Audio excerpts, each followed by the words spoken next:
Hi, everyone. Bill Rentschler in the 1011 Now streaming studio. And we're starting off a little bit rocky out of the gate. But it is Wednesday. That means it's Crime Stoppers Day. Happy to have Jared Minary back in the streaming studio. It's been about a month since we've hung out. It's been too long. It has been too long. How have things been? Things going okay? Fast summer. Summer. So, yeah. We already got our back-to-school list. And I think today, so I think I ordered about $100 worth of uniform shirts. Oh, my goodness. During Target Circle Week last week, and those arrived at our house today. I'm glad I'm not to that point, I guess. Yeah. So, and then now it's going to be, getting the school list together and going off and doing that here soon.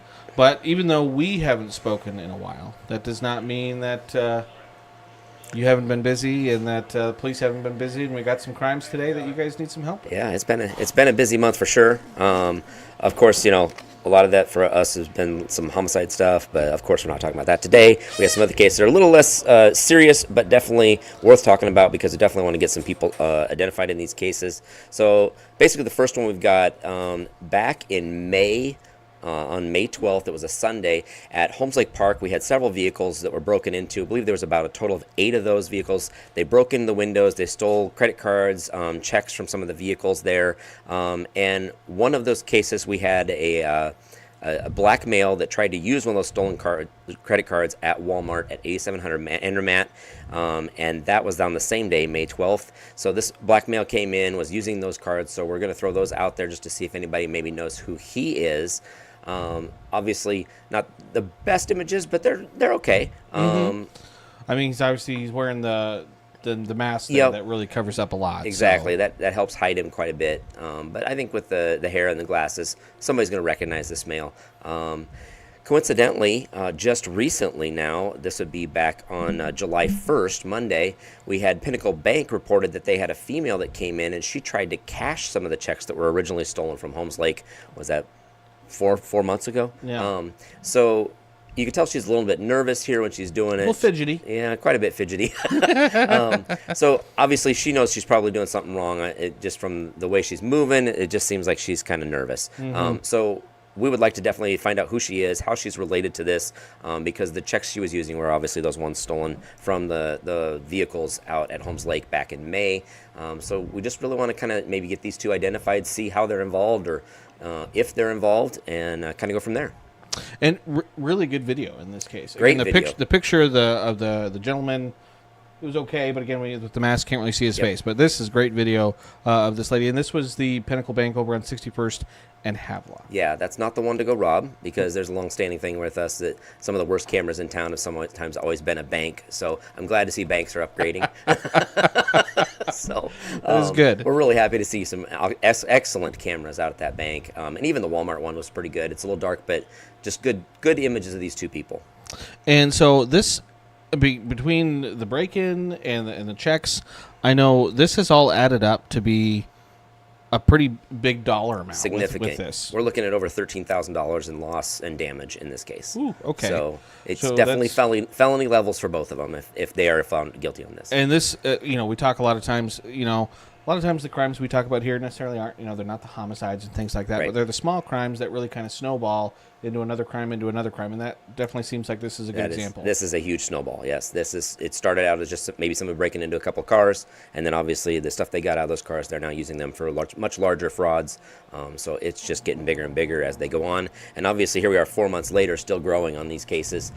So I'd like to get them stopped before that continues and we continue to get more loss in the future. So again, the car break-in was in May 12th. May 12th, and that was at Holmes Lake, you said, right? Yep. It sounds like it was actually near the dog park. Near the dog park. Okay, so maybe this may ring a bell for somebody. Kind of on the south side, maybe over there on the dog run. Yep. So, and then again, we had cards and checks stolen from that vehicle. So cards. The 8 vehicles. So we had 8 different vehicles. Yes. Okay, 8 vehicles. So again, not only do we want the window breaking, which is its own crime in and of itself. Correct. But then we have the cards being used at, which Walmart was this one used at? So this would be like 84th and Nebraska Parkway. I still can't get used to it. 84th and Nebraska Parkway. I still say it's Highway 2. It's always going to be Highway 2. I grew up right there. It's always going to be Highway 2. So this gentleman here used one of the stolen cards at the South Walmart. Yep. And then we have this female here who then used those stolen checks and forged checks at the Pinnacle Bank at 60% Havelock. So, Jared, if anyone potentially knows anything with these really good pictures, what's the best way for them to get in touch with you? Obviously, you can call the police department and let us know. But if you want to be anonymous and or get a reward in these cases, you have to call Crime Stoppers. Obviously, Crime Stoppers is a great program to protect your identity. If you want to do it that way, go ahead and give them a call at 475-3600. You can always go online at LincolnCrimeStoppers.com to see this case and all the other ones we're going to talk about today and the ones we don't talk about today. And then, of course, we also have the app that you can download from P3, and that can give you the option on your phone to submit tips through your cell phone. And I always like to say that your personal favorite is always the P3 app there. I like because the P3 you guys app. can have a little bit of a conversation.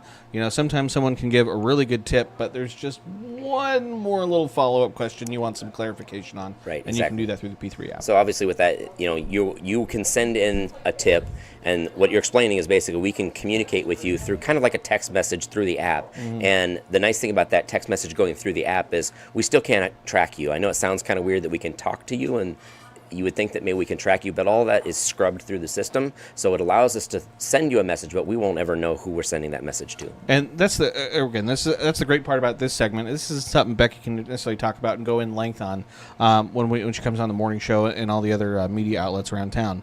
But because you guys only have one computer there at the police station, that's paid for by the Crime Stoppers program. You got it. That you guys can access all this stuff on, and it gets like run through like Canada or something like that. So it goes through a whole. It used to bunch go through of Canada. layers. It actually goes through Texas now. Texas, but yeah, that is exactly it. It basically all that stuff goes through a call center.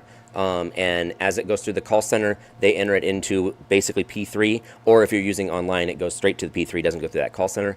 That P3 app is basically going to then scrub all of that information, and then that's what comes back to that one computer in our crime analysis unit, and they take all those tips, and then they send those out to officers that are investigating those crimes and say, hey, you got a tip on this case. So it's all being funneled through Crime Stoppers, and it's being given to the police department so they can work those cases further. And so that's how you know you can remain anonymous. So you could have friends that are in the room right now as you're watching our Crime Stoppers segment that you're like, I think that might be that person right there. I'm just going to send in a little thing. I'm going to get a little bit of extra cash so I can use that for my back-to-school shopping. It has happened, I'm sure. Yeah, there we go. Yeah. And you so can pay for your $100 jerseys. And so, but you do have to go through certain avenues again to be eligible for the reward in these cases. That's correct. Yep. You have to go through Crime Stoppers if you want that reward. So there you go. If you go to call to the police department, we can't guarantee the police department that your name won't end up in a report or something like that. That's the entire purpose of Crime Stoppers, is to keep your name out of those reports. And it's not necessarily just the first tip that gets the reward. It's the best information. You got it. So first tip gets reward. Second tip won't get the reward if it's the same information. However, if second tip has even better information or additional information, they may either split the tip or give two separate rewards for that. So it just kind of depends on the information you're giving, but definitely speed is the best thing you can do, is get it in as fast as possible. There you go. All right, and so case number 2 that we're talking about today, again, has more great video. Yes. And we have a gentleman here. That's not the right. That's the vehicle. That's the vehicle that we'll talk about in a second. But this gentleman here decided he was going to have some sticky fingers at a local Casey's, and he jumped the counter there. Yeah, kind of surprising. He actually just kind of walks around the counter, kind of duck walks behind the counter. He ends up grabbing a box of Swisher Sweets while the clerk is inside the bathroom, and the clerk catches him back there. I'd really like to know what was going on between the two of them in their little discussion right here. As he finds him, I'm sure there were some stern words, and he basically then just kind of walks out. He kind of does a fun little motion towards the clerk as he runs out, which is right there. So, we get a little giggle out of it, but obviously that's a concerning thing, because he may be in the ability to fight this clerk if the clerk would have done anything. So glad the clerk is safe in this case. Yeah. But we definitely want to identify this male. We know that after he left, the clerk noticed that he left in a 2007 to 2012 black Dodge Caliber, which is the one we have pictured here. And we know it was driven by a white female. So we're hoping maybe somebody can give us a good tip on that. And again, really good video of him behind the counter there. And then Casey's must have some really good cameras, because this looks like it's on his way out. You have a clear as day shot. We've been doing Crime Stoppers together, you and I, Jared, for probably about a year, and this is probably the best picture of a suspect that you've ever given me to show on. I will say that Casey's has some of the best cameras in Lincoln.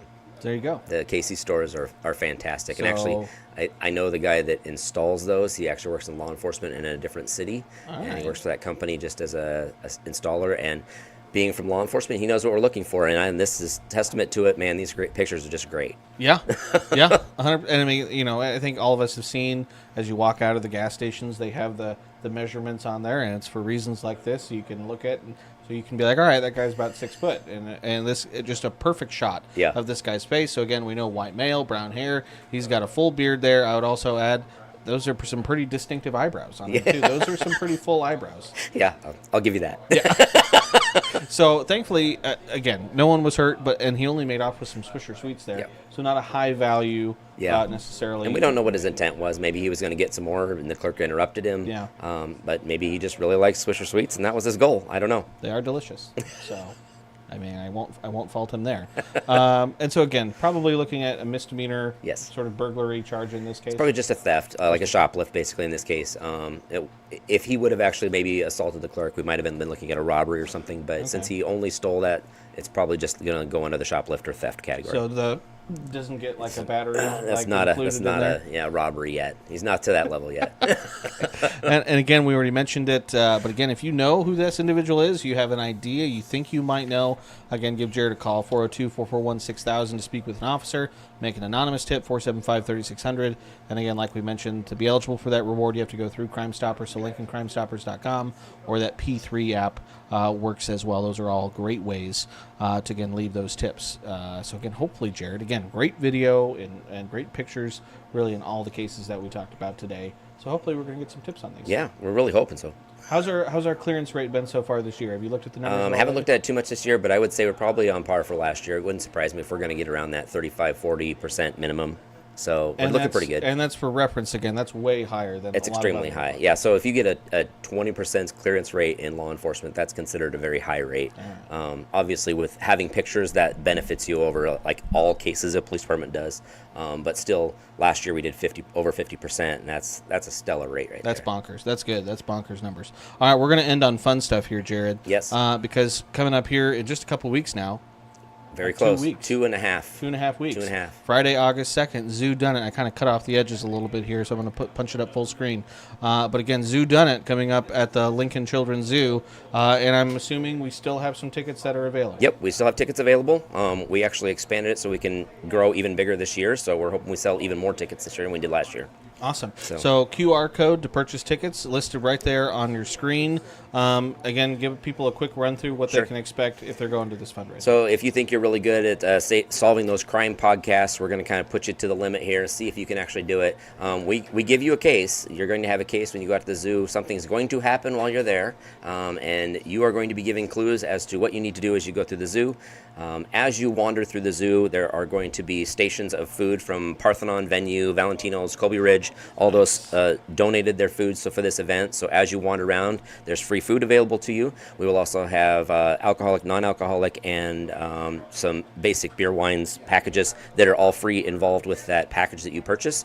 They'll be out while you wander around the zoo to enjoy, to help you get in the mood for solving the crime, I guess you'd say. And then also along the path is going to be some of our crime scene technicians from several different areas, which are going to be really cool.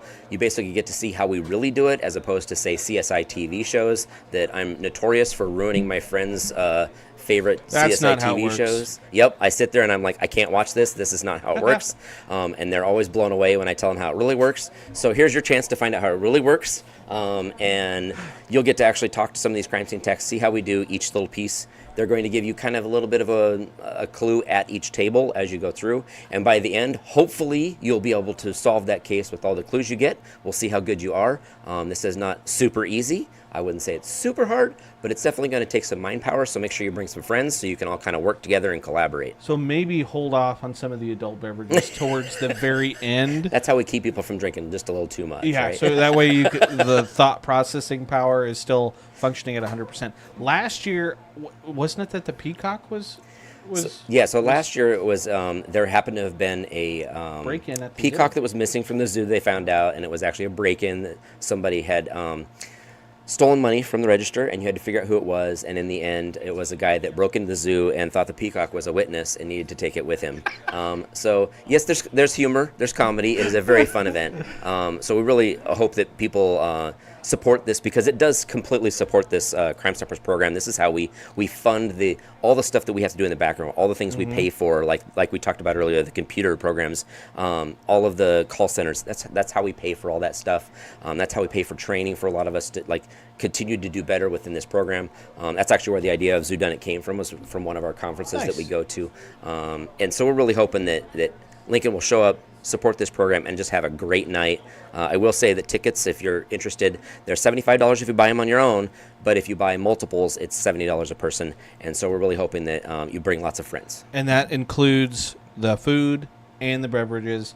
So once you have your ticket and once you get to the zoo, the wallet stays in the pocket. Exactly. Unless you want to randomly donate to Crime Stoppers, we might have something like that. But other than that, yeah, it's all paid for once you walk in the zoo. All right, awesome. So again, scan that QR code right there if you want to get tickets. And again, check out crimestoppers.com again to see these cases that we talked about today. There's plenty of them on there. Again, it's always worth a good look, kind of what's going on with the underbelly of Lincoln sometimes. Yep. See what's going on. And again, you can make yourself a little bit of money if you know anything, because then you can say something. Give Jared a call. So anything else? Don't call me. Don't call Call Jared. Crime Stoppers. Don't call me. Hey, send a message on the P3 app, and someone will get back to you. So anything else before we let you go? No, I think that's great. Let's get them solved, and let's have a great night at Zoodonit. All right, awesome. Well, thanks everyone for tuning in, watching. As always, appreciate your time, and until next time, keep it tuned to 1011, both on air and online, for all of your latest news, weather, and sports.